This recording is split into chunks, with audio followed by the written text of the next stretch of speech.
You're listening to Radio Free Satan. Enjoy the show. I would like, if I may, to take you on a strange journey.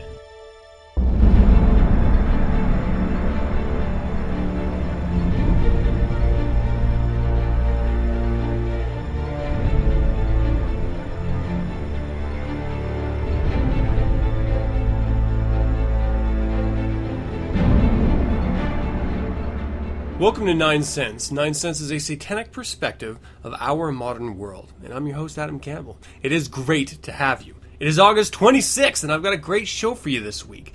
26th of August. It is already almost September. August really flew by for me.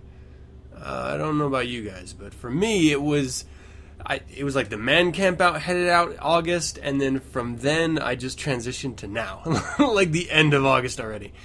I mean, this summer, goddamn, the summer's almost over. My kids are going back to school. It's a real transition period in the world. It was really great having my kids home throughout the summer, but it's going to be equally good having them back at school, able to focus on, I don't know, something other than Minecraft for my boy. I'm going crazy with that game. And all of his friends, they come over and they complain and whine super loud while they're playing it. It's really torture. I don't know if you have to deal with this, but you're lucky if you don't. Absolute pain in the ass. And there's been a lot of other things grating on my nerves as of late. For example, my dog learned how to escape our yard. Now, I have a very small Shih Tzu dog, and I have high fences around my entire property, and I have a rather large backyard, so I never really thought she would, one, want to get out, or two, be able to get out.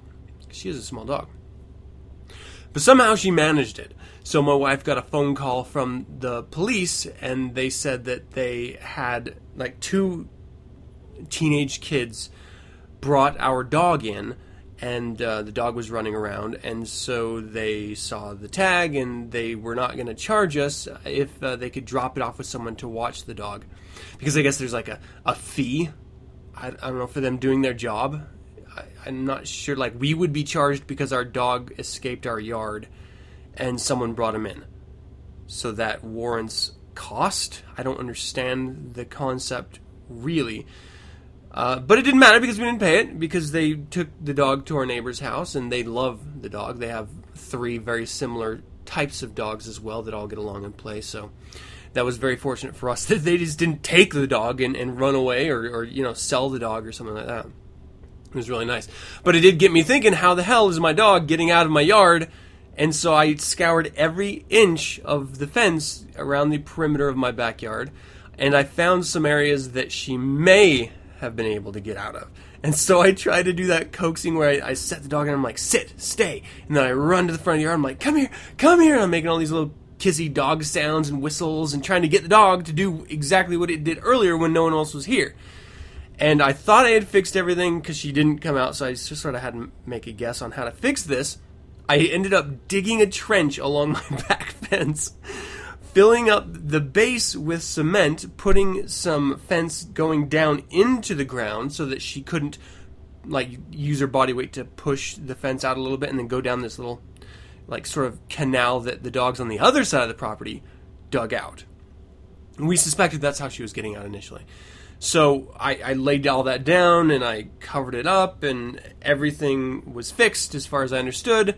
And so my wife went to work the next day, came back, and the dog was in the front yard just sitting there, ready to greet her. As she, who knows how long she'd been there, probably all day, but she had escaped still. Little escape artist, this little thing.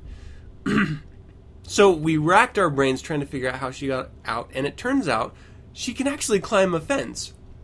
Not the entirety of the high fence, but we have a gate on both sides of the house for the fence, and one side is sort of wrapped up with wire that I had apparently not done high enough. I mean, it was 3 feet off the ground, wrapped up, but she was climbing up those 3 feet and wiggling herself out of between the gate and the fence. I mean, it was this really, really small area that I had earlier tried to see if she would go through that she wouldn't go through.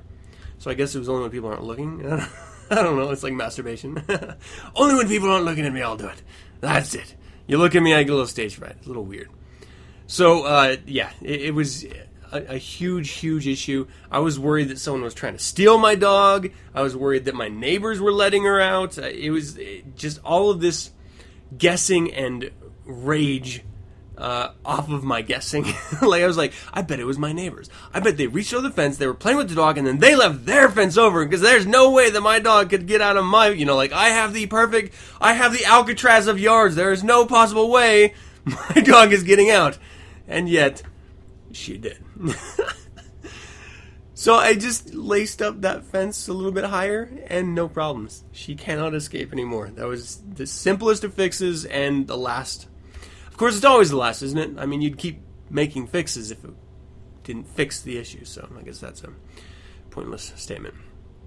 Yeah, also, our house is very old, and we are continually fixing it up and making improvements, and we've been focusing on the outside lately, but the inside is just as old and just as bad. Now, when we first bought the house, one of the selling points, which is very funny, was that it had a remodeled kitchen. What it didn't say was that it was a remodeled in 1973 kitchen.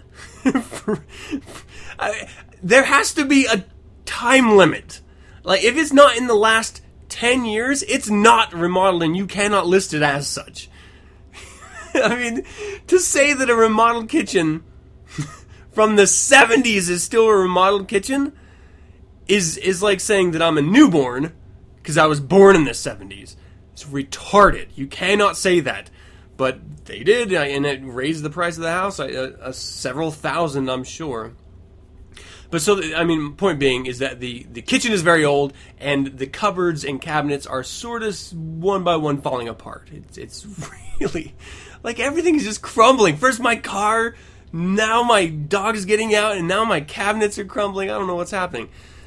So I ran out to Home Depot, and I got some clamps and some glue, and so I've been doing that for the last couple days, of just putting everything back together. Oh yeah, and very excited about this. I siphoned over my Irish Stout, which smells amazing. I am so excited to drink this in like 6-7 weeks when it's actually ready. It's gonna be so delicious. I cannot wait. It was like that smell, it just takes you back. When I was siphoning into the secondary today, I immediately was pushed back to the late 90s when I was in Germany, and we hit these Irish pubs. Very delicious from tap Guinness, and the stout just smelled like that creamy, dark, delicious stout that I had over there. And it's weird that aroma can do that to you. It can just immediately transport you to another place and time. But, grasp it and hold on when it does, because it's a really magical thing. So I was sort of just huffing my beer this morning, just like, oh yeah, that's the stuff. It was great. Okay, well, how about I talk about the show? I'll do a little bit of telling you about old Nick, and then we will get on with the glory that is 9sense this week. Because, like I said, it is a really great show. In The Devil's Advocate, I'm going to be talking about Law of the Trapezoid. Now, this is an essay that Anton LaVey wrote in The Devil's Notebook. I'm going to bring it to you, sort of my own little spin on the way he presented it. In Infernal Informant, former Governor Charlie Crist. Here's why I'm backing Barack Obama. And Libertarian Legion stands ready to accept torch from Paul.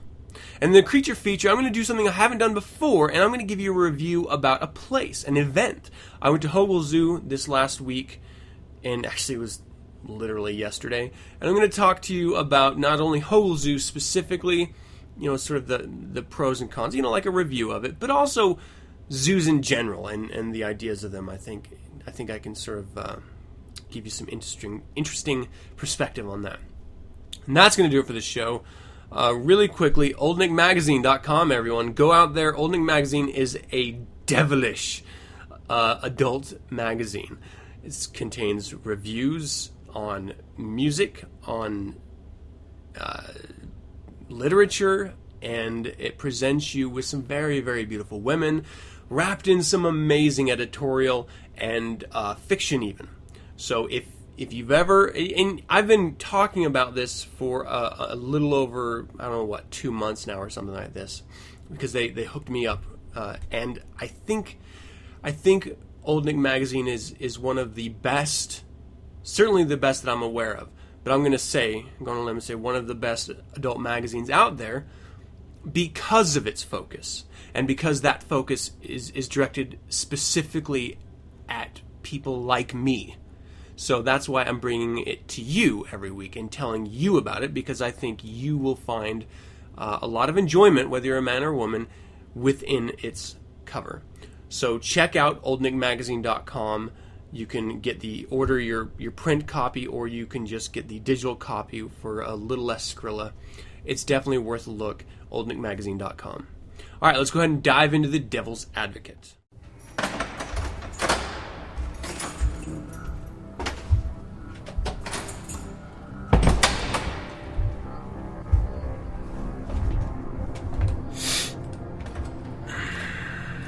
You say why? I say why bother? How you done? Great. Let's cut the bullshit and get real. Why this purity you feel about evil? For Christ's sake, why? Don't lie to me. I guess, Father.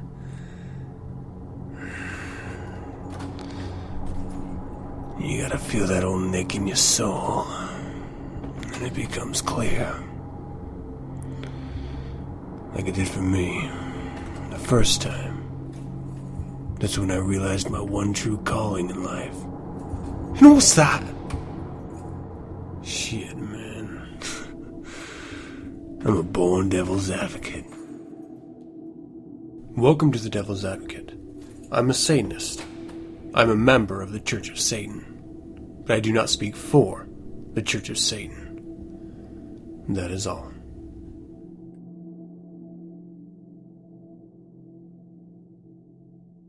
Law of the Trapezoid. Okay, this essay can be found in The Devil's Notebook by Anton LaVey. If you don't own The Devil's Notebook, you really should. It is an amazing companion to the philosophy not only of Satanism, but it gives you great insight into Anton LaVey in his mind. And one can make the argument that there is no difference between Satanism and Anton LaVey's mind, but there are some amazing principles that he outlines that are very satanic within this. So certainly check it out. I don't know if you can get it at a library, if you don't want to drop the cash, or if it's available even, which I'm sure it is. But yeah, definitely check it out, The Devil's Notebook. I'm going to give you the first little article, and then we'll just sort of rap about this for a little bit. We all react to what we see. Just as sounds and odors influence our behavior, so do visual patterns and shapes. Some make us feel good, others disturb us. Whether you like to admit it or not, the fear response is one of the most easily aroused. Since self-preservation is nature's highest law, fear motivates. Hence, we give our attention first to sensory impressions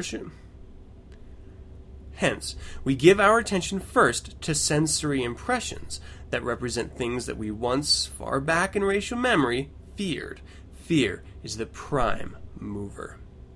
So he covers a couple different aspects of what fear means in this essay, but it's really centered around the idea of shapes and places. So, and that was kind of a huge jump I just made there.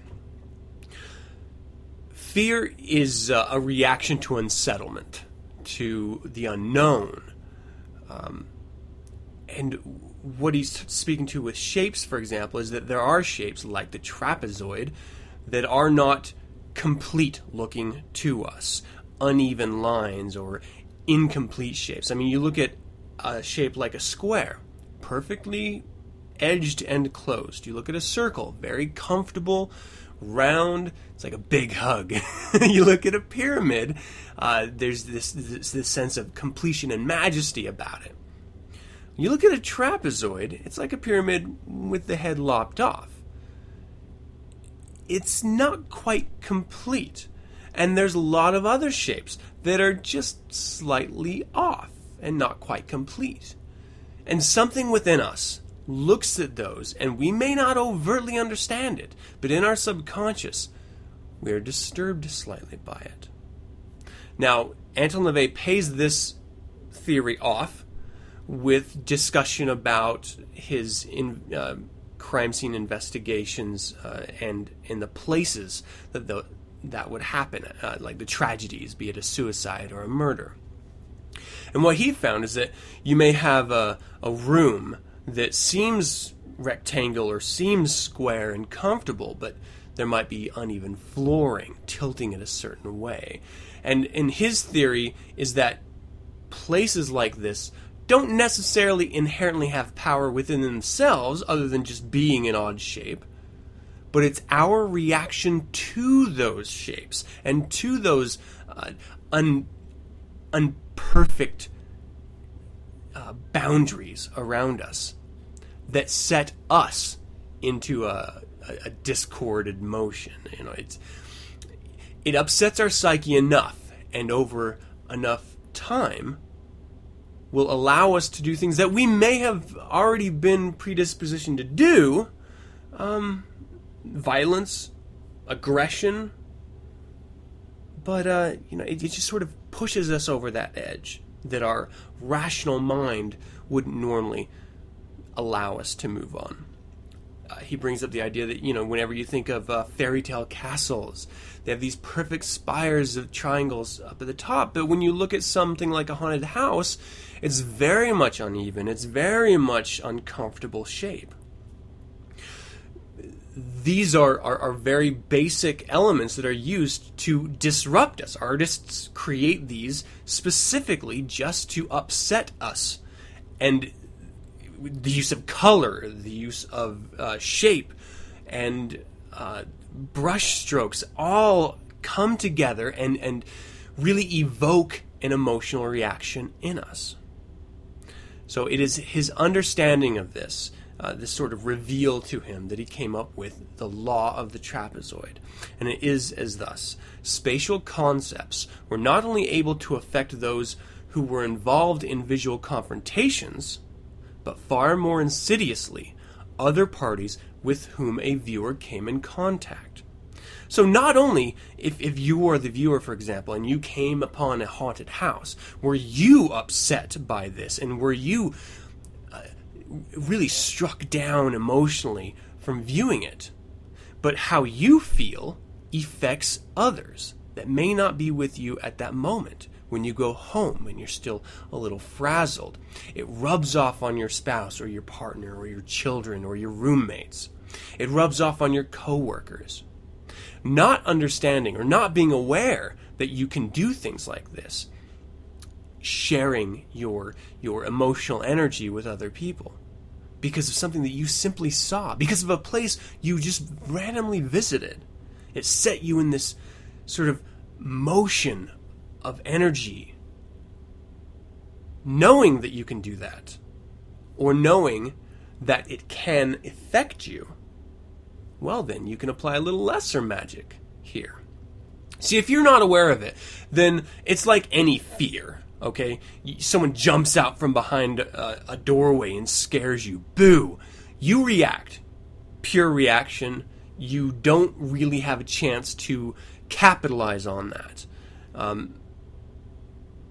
Once you're, once you come to terms with your fear, then you can react it, either by smacking the person or running away or laughing or whatever your natural reaction would be there after you scream in terror. But if you know that they're around the corner, then you can plan how you're going to act when they jump out. And that's the same theory that Anton LaVey speaks to in this article. If you know of the law of the trapezoid, then when you visit these places, you can use it to feed you. Now, I always like to sort of tie together a lot of these concepts that Anton LaVey had, and I think one of them he specifically brings up is lycanthropic change and using areas to sort of terrorize you to help get you in that bestial sense. Well, you can use the law of the trapezoid hands down as a primer to lycanthropic change. And he literally suggests you do so in the book as well. But the knowing that it exists, knowing what it can do, will allow you to find an appropriate area for that change, for that emotional change that you really have to be able to make. Or to lure others in. And you can feed off of their terror if you're aware of it. And it's really a simple thing to do. Just being next to them and you being aware of what it is that is causing this emotional reaction, and them not knowing, you are literally a vampire sucking away their life energy in that moment. It's a lot of fun. Just be careful that you're always in control of it, because you can sort of succumb to the excitement of it and become just another leech, another psychic vampire that, it's really not a desire to be around. Law of the trapezoid, being aware of it, is essential for any real lesser magic practitioner that's successful, but also just moving about the world. It's going to serve you tenfold. And you cannot blame, you cannot use ignorance as an excuse now, because you're aware of it. So I've given you a brief primer. You get out there, you read The Law of the Trapezoid by Anton LaVey in the Devil's Notebook, and educate yourself. Fantastic article. He goes into huge detail about film, about specific locations and people. So really, and his own experience, and me summing that up is not really going to do it justice. So go check it, read it yourself. Let's go ahead and move on to the Infernal Informant. Listen up, hey out there, good news, there's no devil, bad news, else there's no heaven, there's nothing to see. I'm your Infernal Informant. Alright, this is Tampa Bay Times in partnership with Politico. Former Governor Charlie Crist. Here's Why I'm Backing Barack Obama by Charlie Crist. And this is Sunday, August 26. Hey.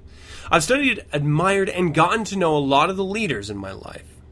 Across Florida, in Washington, and around the country, I've watched the failure of those who favor extreme rhetoric over sensible compromise. And I've seen how those who never lose sight of solutions sow their greatest successes. As America prepares to pick our president for the next 4 years, and as Florida prepares once again to play a decisive role, I'm confident that President Barack Obama is the right leader for our state and the nation. I applaud and share his vision of a future built by a strong and confident middle class in an economy that gives us the opportunity to reap prosperity through hard work and personal responsibility.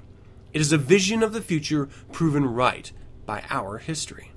We often remind ourselves to learn the lessons of the past, lest we risk repeating its mistakes. Yet nearly as often, our short-term memory fails us. Many have already forgotten how deep and daunting our shared crisis was in the winter of 2009, as President Obama was inaugurated. It was no ordinary challenge, and the president served as the nation's calm through a historically turbulent storm. The president's response was swift, smart, and far-sighted. He kept his compass pointed due north and relentlessly focused on saving jobs, creating more, and helping the many who felt trapped beneath the house of cards that had collapsed upon them. He knew we had to get people back to work as quick as possible, but he also knew the value of a recovery lies in its durability. Short-term healing had to be paired with an economy that would stay healthy over the long run, and he knew that happens best by investing in the right places. President Obama invested in our children's schools because he believes a good education is a necessity, not a luxury, if we're going to create an economy built to last. He supported more than 400,000 K-12 teacher jobs, and he's making college more affordable and making student loans, like the ones he took out, easier to pay back. He invested in our runways, railways, and roads.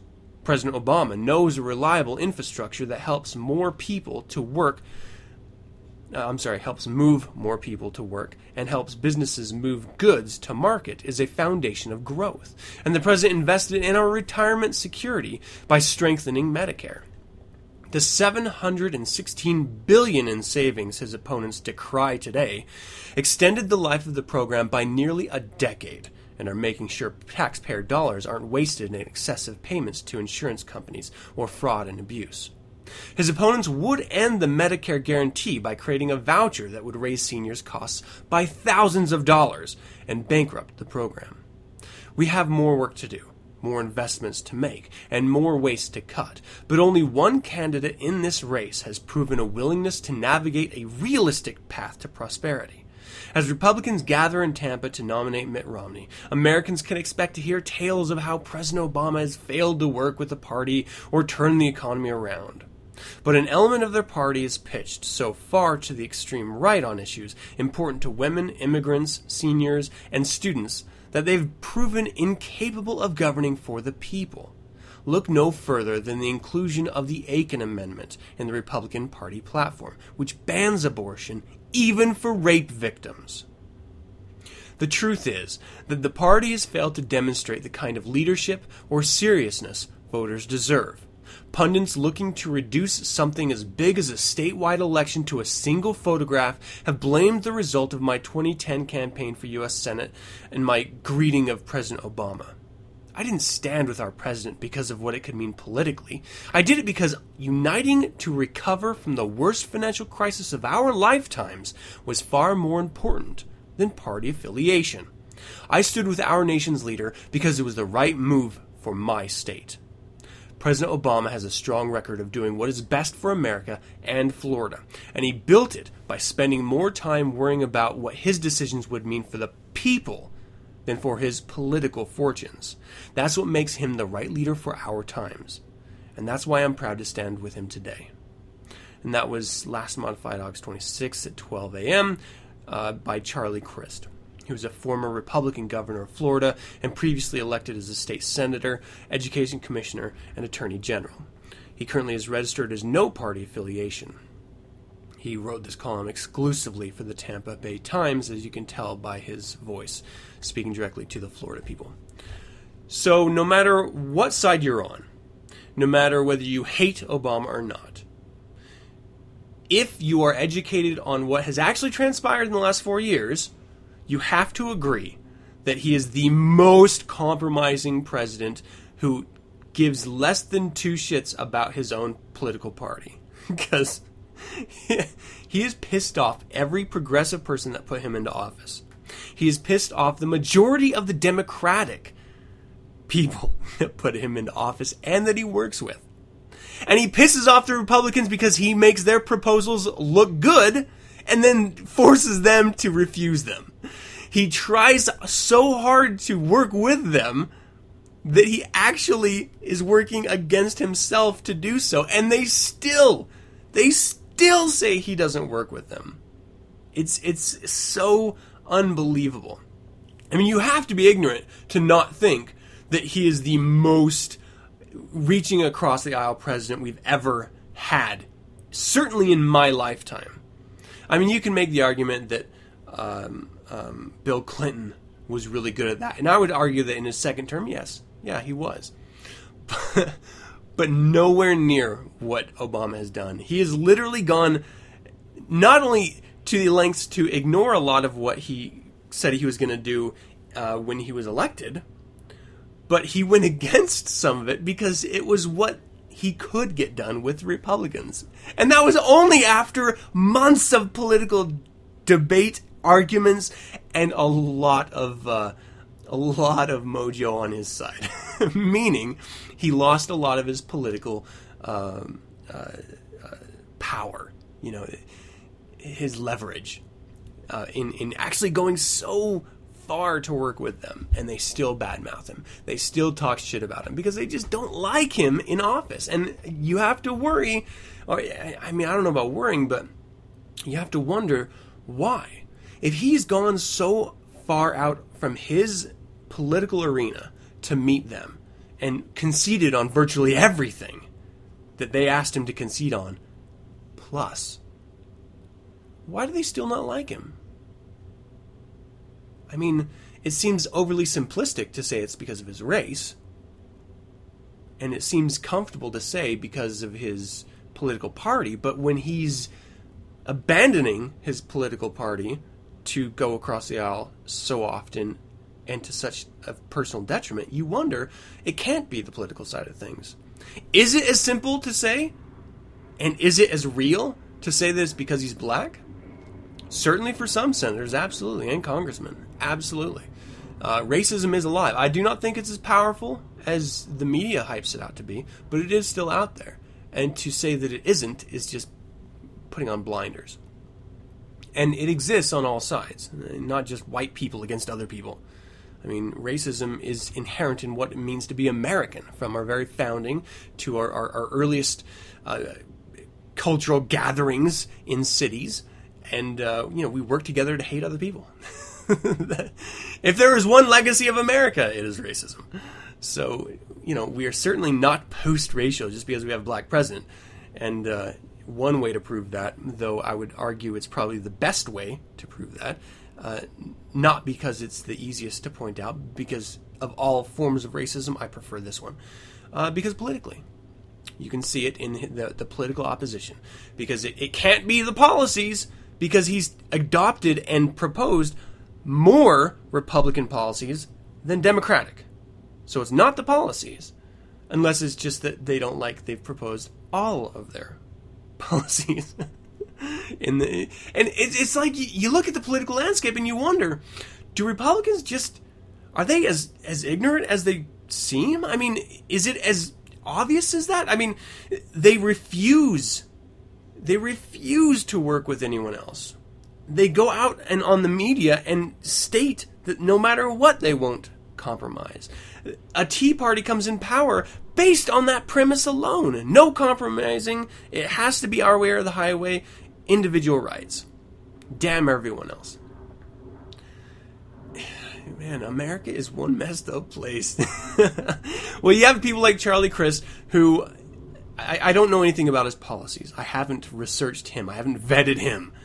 But based on what he just wrote, the idea of moving past the party system to try to compromise for real solutions that could actually favor the majority of Americans and the future of America. Well, that's, in my humble opinion, the best way to go. And if that means Obama over Romney, for that reason alone, I would say yes. I have to say it's still early, so I'm not entirely sure I'm going to end up voting Obama. But I am certain I'm not going to vote Romney. I have to take a look at some of the other parties that are running presidential campaigns and really make my decision. And so, hey, you know what? With that, let's go ahead and move on to this next article, which is a little bit longer here. Ron Paul passing torch to a Libertarian Legion. Now, this is actually posted in the New York Times Politics section, and this is by John Harwood. Published, I'm having a hard time speaking. Published August 25th. Tampa, Florida. The future of what Ron Paul started rests with supporters like Ashley Ryan, who will attend Mr. Paul's final presidential campaign rally here with decidedly mixed feelings. Miss Ryan, a 21-year-old college student, will take over as Maine's National Committee woman after sitting as Paul delegate at this week's Republican National Convention, but in credentials dispute. Hard bargaining party leaders left Paul forces with only half the Maine delegates that they thought they had won this year, a blunt reminder of Mitt Romney's grip on the proceedings. It was a huge slap in the face, Miss Ryan said, though her unseated Maine colleagues can attend with guest passes furnished by the Iowa delegation, she said. I was very disappointed. Yeah, Mr. Paul supporters can celebrate achievements that an earlier generation of libertarians never tasted. Despite Tropical Storm Isaac, Mr. Paul is still scheduled to stage a valedictory rally on Sunday before an estimated 10,000 supporters at the University of South Florida's Sundome. Its speakers include including Miss Ryan, we're planning to send the Republican Party a message about their commitment to grow in influence as the 77-year-old Mr. Paul moves on. The Libertarian movement has always boasted intellectual champions, but has gotten something new from Mr. Paul, the iconoclastic veteran House member from Texas, whose small government, low-tax, non-interventionist views found a new attention in the Tea Party era and served as the focus of a determined grassroots effort to shake up the Republican establishment. Over 3 separate presidential bids, Mr. Paul has given libertarians a leader from the world of electoral politics, a beachhead within the party, and a passionate, if desperate, army of activists. The one-time obstetrician had even bequeathed the movement a successor, his son, Senator Rand Paul of Kentucky. We used to say most people found libertarianism by reading Ayn Rand, said David Boas of the Cato Institute, a libertarian research organization in Washington. In the last 5 years, most people have found libertarianism by listening to Ron Paul. Brian Doherty, an editor in Reason magazine and a historian of the libertarian tradition, goes so far as to call the Texas Republican a miracle. Before Mr. Paul, the movement found many admirable traits in political figures like Barry M. Goldwater and Ronald Reagan, but also big disappointments. Even now, backers like Mrs. Ryan said the Paul campaign ended in a fizzle rather than a bang at the convention. In addition to disappointments over delegates, Mr. Paul, who finished second to Mitt Romney in New Hampshire's signature primary, will not get to address the party convention. That reflects both sides of the movement's new circumstances. To enhance its long-term viability amongst Republicans, Paul campaign leaders decide to cooperate with Romney forces for a smooth convention, while eschewing compromises that would have alienated core supporters even more. Mr. Paul, in an interview, said convention planners had offered him an opportunity to speak under 2 conditions: that he deliver remarks vetted by the Romney campaign, and that he give a full-fledged endorsement of Mitt Romney. He declined. It wouldn't be my speech, Mr. Paul said. That would undo everything I've done in the last 30 years. I don't fully endorse him for president. Mr. Paul's campaign chairman, Jesse Benton, acknowledged the frustrations that the Paul high command had been forced to manage. Some true believers want to dress in black, stand on a hill, and say, "Smash the state," said Mr. Benton, who is married to one of Mr. Paul's granddaughters. But it's not our desire to have floor demonstrations. That would cost us a lot more than it would get us. Just 8 years ago, it was fringy people in the John Birch Society who were espousing Mr. Paul's ideas for taking on the Federal Reserve System, Mr. Benton said. Now it's the Republican Party that has drafted a platform planking calling for auditing the central bank. The purity of the movement's principles has long left it in self-imposed isolation. The minimalist role it envisions for government repels a vast majority of Democrats. Its non-interventionist foreign policy and live and let live social views repel most Republicans. The Pew Research Center's most recent study of groups within the electorate, conducted last year, categorized 10% of registered voters as libertarians. But even that relatively small group, said the center's president, Andrew Cohen, held even more moderate views on the role of government in foreign affairs than Mr. Paul. Still, Mr. Paul has managed to expand the movement's ranks. The 2 million votes he received in this year's Republican nominating contest were nearly 5 times the number he received as the Libertarian Party's presidential nominee in '88. He largely credits fortunate timing. The 2008 financial crisis and growing fatigue of the wars in Afghanistan and Iraq made some voters more receptive to his message on monetary and military policies. There's a lot of luck in politics, he said. Simple generational change could give the movement a boost in elections to come. Younger voters of all stripes display increasing tolerance on social issues like same-sex marriage. The fiscal conservatives among them will fit into the libertarian camp far more easily than older conservative Christian Republicans. In New Hampshire, for example, Mr. Paul drew himself votes from people under 45. Half his votes. I'm having a real tough time here. 3/4 of Mr. Romney's votes came from people 45 and older. Mr. Doherty, the author of a history of libertarianism called Radicals for Capitalism, credited Mr. Paul with normalizing a movement once derided as kooky. But he said the movement must remain aggressive to grow more rapidly and avoid being taken for granted in that way. In his view, Republicans have taken for granted the religious right. It can't be growth just by age attrition. he said. The young people have to start connecting with the older people. A further challenge is expanding the movement's support among women, who tend to express higher support for activist government than men do. The most promising avenue, Mr. Benton said, may be the anti-war stance that Mr. Paul has articulated. Balancing pragmatism and principle could prove tricky for Rand Paul, who Mr. Boas said sees himself as a potential presidential nominee. Senator Paul has shown a great commitment to his father to operating within Republican Party institutions. The foremost recent example, in June, he gave Mr. Romney the endorsement his father would not. There were a lot of people who were upset at the endorsement, said Mrs. Ryan, the main delegate. Rand's going to have a lot of work ahead of him to secure his base if he wants to be the next Liberty candidate. I have a few issues with the Libertarian movement in general. I did really like Ron Paul, and I'm a little sad to see him, sort of fade away from politics. Though our understanding of America would be radically altered if a libertarian became president, if Ron Paul became president, for example. Radically altered. It really wouldn't be that terribly far from where the Founding Fathers actually started us. It's just that, really, America has evolved to this hyper-conservative, government-controlled, or government-controlling just manifestation of its people.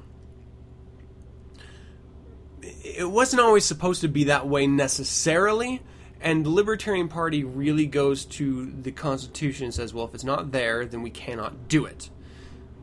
And I have a problem with that, because the Constitution was written a long time ago with, and kept very vague, with literally no idea what was to come. So I would make the argument that we live in a world that our founders would not be able to operate in. They had one main enemy and a lot of corporate enemies. We have a lot of enemies, and yes, we made them, but we are literally surrounded. We cannot take an isolationist view, and that's really what the Libertarian Party wants to do. I do agree with their conservative bents. I'm very much a fiscal conservative, with caveats there. In that I'm not a corporatist. I do not believe corporations are people, and I do not believe that corporations should influence our political system. And they do right now. Our entire capitalist system is based around that premise. So you take that away, and we may have serious detrimental effects. And I think that's what the Libertarian Party would also do. If you remove all regulation and allow business to operate, there's this idea that capitalism is this glorious thing that just, weans out those unable to meet demand and brings and holds up those who are of power and authority and quality. And in the coloring books, that is how it works in Sunday morning cartoons. But what they don't take into account is that there's price fixing, and corporations work with each other to put down their competition. Our capitalist system is like a reality TV show. It's like Survivor. You have the big guys binding together, making truces in order to tear out the small guys, get them voted off the island so that they have ultimate dominant control. And that's not capitalism at all, because more often than not, it's the big guys that are causing more harm to the people. And the idea of capitalism is that those most beneficial to the people will rise to the top. It doesn't really happen that way. Libertarians would sort of strip away regulation to allow the natural course of what they see capitalism, the theory of capitalism being successful, and then we would be even worse situation than we are right now. At least that's my opinion. So that's one of the reasons I don't think, and I do think that there are minorities in this world that, the proper role of government is to protect its people. So let's use Satanism as an example. What would happen if you were an outed Satanist and suddenly there was no longer any protections for religious belief? And, I don't know, you were in a very Christian area where there was no such thing as hate crimes, and there was no punishment for Christian abuse of violence and spreading their vile beliefs. You would end up in a very Islamic-like worldview. We would suffer at the hands of the majority of Christians, is what I'm getting at. It took me a long time to get there. I think there would be a violent reaction because Christians are stupid, and when they don't understand something, they try to hit it. And yes, many individual Satanists can protect themselves individually, but 6-on-1 is too much for anyone. So I think you're getting what I'm trying to say here. There are protections for minorities that our government provides. That if you just allowed businesses to operate as they are, if you allowed people to operate as they are without government sort of laying a foundation, then you would have some serious issues with people like Christians if you're a Satanist. And that spreads across to any, vast minority group. There's serious implications in doing that. Now, the Libertarian Party does not believe in stripping out the rights. They do not believe in government telling them they can or cannot do anything, but they also think that there should be no movement to violence. So it's not like they're enabling violence, per se, by stripping out regulations protecting minorities, or laws protecting minorities. But by stripping away those laws, by giving unhindered access, what about rejecting one's business? Is it so crazy to think that if you're in a religious area that the community would ostracize you? You wouldn't be able to patronize a grocery store, a gas station. If all businesses were allowed to discriminate on who really use their service, then some minorities in some parts of our country would suffer greatly. That is a world that a libertarian president, if given carte blanche, would allow. And I certainly believe that you can obviously move if you do not like the area that you live in, and I encourage people to do so. Move to a place that you are comfortable, where you can express yourself. But with our current legal system, that's America. So why restrict it now? Why step back to the 50s when we could just live as we are now? So that's another reason I'm not really into the libertarian thing. And I'm not really trying to knock down libertarians in this article. I wanted to put out there that I really appreciated Ron Paul's perspectives on a lot of things, certainly on the banking system in the Federal Reserve. And it's sad to see him go, because with him gone, I would be shocked to see a powerful political figure rise up and take on the libertarian mantle and move it into a viable position that voters could vote on. So anyway, that's going to be that. Let's go ahead and take a short break, and then we'll move on into the creature feature. Oh, God! No, just me. Did you know that after the heart stops beating, the brain can function for well over 7 minutes? We got 6 more minutes to play. Why are you screaming when I haven't even cut you yet? Welcome to Creature Feature. Alright, this is a little weird because I've never reviewed a place before, but I'm going to talk about Hogel Zoo. Hogel Zoo is a zoo in Utah. It is Well, it's the zoo in Utah. And as far as zoos go, I guess it's not that bad. I'll get into that in a second. But my parents wanted to, take me and my kids out and, just sort of do something outside. Because usually when we visit, it's just like at a house, at our house or at their house, and we're just sort of sitting around doing nothing. So it's nice to be able to go out and do things. We get there initially, perfect parking, even though it's super busy. And immediately I notice the zoo is like crack for pregnant Mormon women.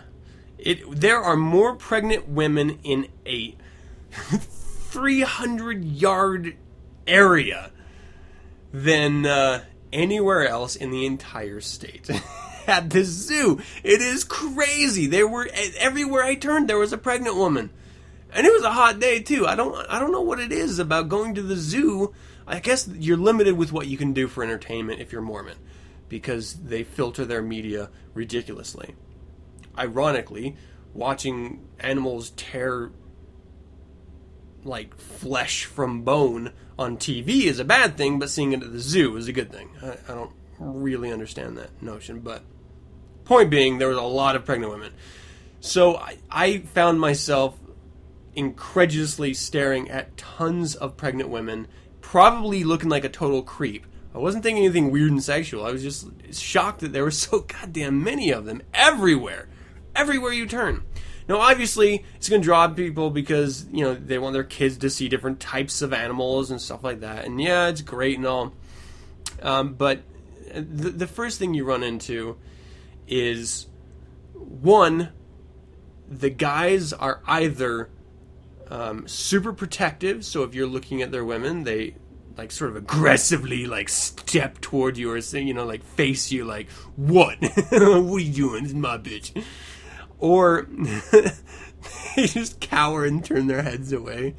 It's weird. I love to people watch. The zoo is a very, very good place for it because I don't think we have a lot of weird people in this world. Like, and I don't mean like personality weird. I mean looking weird. There's a lot of ugly people, and I thought Utah was supposed to be one of the per capita. I'm totally pulling this out of my ass. Per capita, the better looking states because it's a much more healthy and active lifestyle. Even though it's very much on drugs here, the women, particularly Mormon, but it's a very outdoor, active lifestyle state. I mean, we have skiing, mountain biking. Even the Great Salt Lake is amazing boating. We have a lot of reserves and a lot of lakes, actually, in a very small area. And we're not far from some really key ones as well. They're big draws. So, I mean, for the outdoor enthusiast, Utah is great. And you would think that because of that, there would be a lot of healthier people. A lot more healthier people. But they all must have been avoiding the zoo when I went, because all I saw, aside from the pregnant women, were morbidly obese people.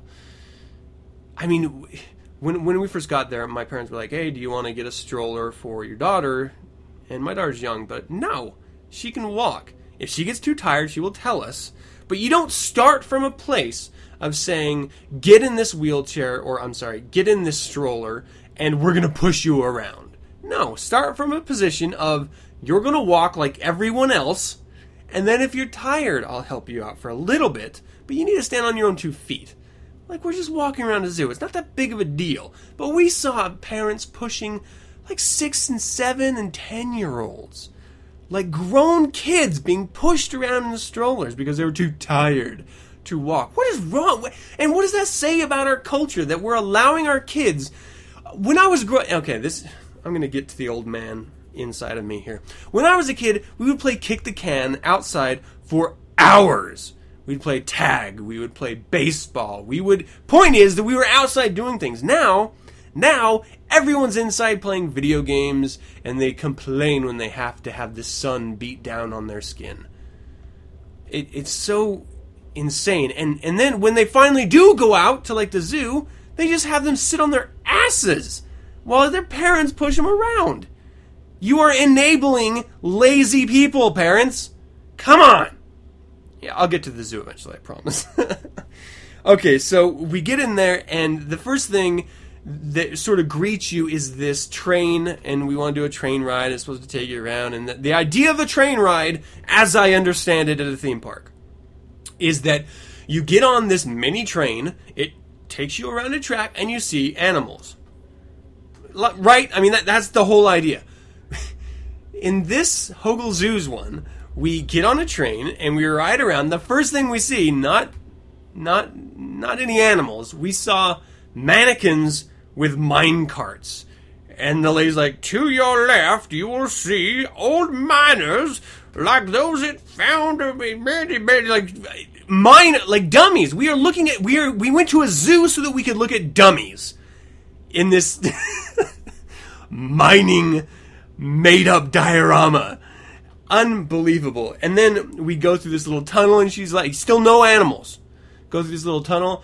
Everyone scream as you're going through the tunnel. And we literally see the other side of the tunnel as we start to enter the tunnel. So it's not like there's this period of darkness, which is scary, which would be the reason to scream, even if it's just for fun. It's just this like short little tube that we go through, and so everyone's like, as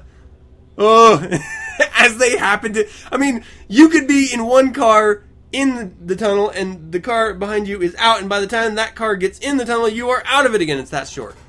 I'm exaggerating slightly, but still, it's really short. Then we finally get to see animals, and what are the animals doing?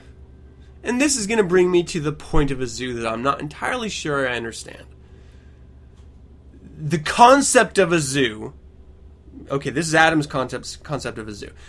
Bring the wild to the people. That's what a zoo is. It brings exotic animals that you're not going to see otherwise, and try to fake a little habitat for them so that they're interacting with that environment, and you go and see them active and moving around and everything. But what you end up seeing at a zoo is animals laying down if you can see them at all. They build these sets, these little environments for these animals to get into, where they are capable of literally hiding from view. From everyone! So you have people like sticking their face up against the side of the glass, looking down and looking up, trying to see where these damn animals are, and all the animals want to do is hide from all the ridiculous humans staring at them and tapping the glass, so they go to the other side of the diorama in the hidden place, and they're not there at all. So you pay a lot of money to come in and see sleeping animals or hidden animals. And so there's a little sign plaque up there saying, this is the animal, and this is what the animal does. This is the habitat. That's what you get. But guess what? You can get that from a book. Yeah, they still exist. Or you can actually see a video of it on YouTube at home, or nature shows on public access channels, or any nature show. Disney put out some really great just sort of like Disney's Oceans, for example, where you just see wildlife in its natural habitat on the big screen. I don't know. Is there something better about going to a zoo and trying to see it? And then you can smell the animals, and that's not the best of smells. Just saying. I mean, I think the zoo is highly overrated. And it's sort of the struggle with animal lovers is that, one, you want to see and appreciate the animals, so you have a zoo. But then you want to make sure the animals are taken care of, and they're given the best luxury and comfort as possible. But it's never quite as much as they would have in the wild, but it's also super safe, and so the animals aren't really acting like they would normally act. I mean, there's something about the wild being wild.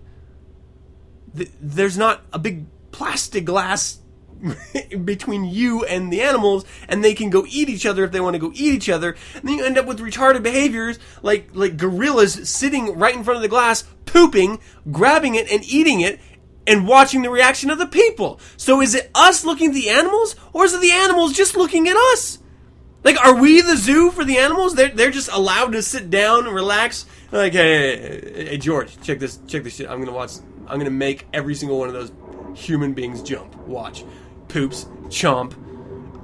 Everyone jumps back. Oh, it's so gross, it's so funny, and they're peeing, and everyone's all happy, and they're like beaten off in front of everyone. I cannot imagine in any scenario that a zoo is a good environment for an animal. We're not doing them any service. I mean, once you put them in a zoo environment, you have to keep them there. There's no way that you're going to be able to just send them back into the wild and have them be completely unshattered. They're going to be sitting there, where's my food? Someone's supposed to bring me a steak. The sun is right above me. I need a steak. Where's my human bringing me my steak? Stuff like that. Anyway, so we finally see some animals that are laying down, or we can see hints of the fur of animals over logs. Yeah, great job, environmentalists who have built these cages. I really appreciate you hiding the animals that I paid you to see from me. It's very great. We get done with this super short train ride, and we decide to walk around, and what you find is that a zoo is in perpetual motion of either repairs, improvements, or switching out exhibits. And so you never see what you want to see because there's something else happening. Like, we want to see the giraffes, but they're at this very far end, and it was closed off. So yes, we could have walked all the way down in the blistering sun and saw a giraffe standing still, and then had to walk all the way back to see anything else, or we could have just walked in this sort of loop and seen every other animal without having to do that extra little jaunt. So we didn't see the giraffes, but we saw everything else, pretty much. I mean, I didn't see the wolves either, but other than that, I think I saw everything else. We did this little bird show, and I don't know if you've been into one of these, but the big draw for the bird show, which is retarded in my opinion, but the big draw for the bird show is that the birds swoop right over your head. This happens in the real world, and generally is followed by them pooping on you. So I'm not a big fan of birds swooping right by my head. It is nice to see these really rare and really large birds that they were showing us. It was very exciting. But they had songs, like music from like U2 or the theme of Indiana Jones and, all this weird music while these birds were really swooping and diving. So the entire activity was one bird going from one end, swooping to the other, and that sort of reoccurred every, for 20 minutes of different types of birds. That was really it. And then if you donated, you could take pictures with the birds, with the person holding the bird. So we did that because we're monkeys. We just do what everyone else does. It was horrible. And so yeah, the bird show was a huge bust. And here's another thing that really surprises me. When you train a bird to do something, and then it doesn't do that, and then you just sort of stand there like, I can't believe, as the trainer, I can't believe it didn't do what I said. I can't believe this wild animal did not bend to my every whim at every moment. I mean, one of these falcons flew up in a tree, and we sat there for nearly 7 or 8 minutes just watching them trying to get the bird out of the tree, doing this stupid little sign language gesture that the bird is supposed to obey and come back to him. But this bird was just like, no, fuck you. Not gonna happen. So the bird show was just a ridiculous exercise in patience.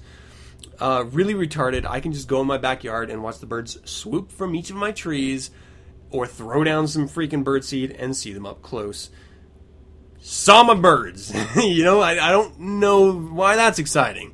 And then they have something like the carousel, which is just like a merry-go-round with animals on poles that go up and down in a big circle, and my son and my daughter and mom and wife are on this, doing this in a big circle, and I'm just looking at this is the most unexciting activity one can do at any amusement park. But when it's at a zoo, it's exciting. It's the draw. Ooh, let's go on the carousel. I can sit on a plastic monkey. Woohoo!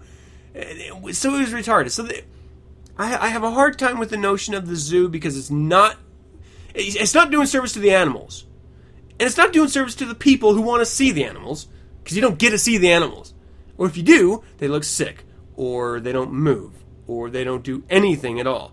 The entire saving grace of this entire day was the polar bear exhibit. This polar bear was climbing up to the glass where all the kids were having their hands, putting his gigantic polar bear paws on the glass and pushing himself off, just swimming back and forth. He did that all day.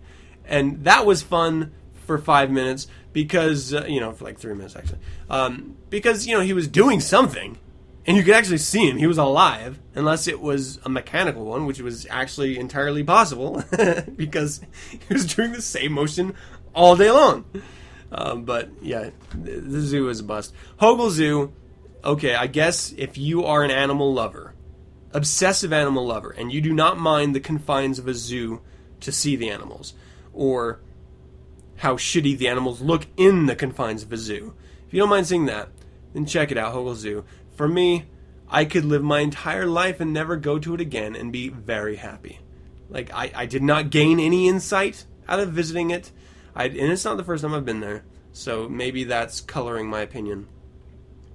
I didn't learn anything new about animals by going there. I just got frustrated and people watched. And maybe that's enough, you know? Maybe that and the interaction I had with the wasp fending it off of my lunch was enough to justify the cost. I don't know. I don't suggest you go check it out. That's Hogel Zoo. So, you know what? That's going to do it for another show. I hope you enjoyed it. I would love to hear from you. Visit the website 9sensepodcast.com and send your correspondence to info@9sensepodcast.com. Let me know of any suggestions, critiques, corrections, or general comments you might have. You can visit the SatanNet, Facebook, Google+, Twitter, or MySpace page for 9sense and get updated on weekly topics. Listen to the show at radiofreesatan.com or download the show Monday nights via my RSS feed found at 9sensepodcast.com. We're now also on Last.fm. You can subscribe to 9sense via iTunes by searching 9sense, and if you do, don't forget to leave a rating or comment. If you would like to learn more about the Church of Satan, visit churchofsatan.com. And if you'd like to hear other fine satanic voices, music, or personalities, visit radiofreesatan.com, an online streaming radio station. Once again, thank you for joining me, and as always, I'm your host, Adam Campbell, and until next week, hail Satan! Fuck the Satan.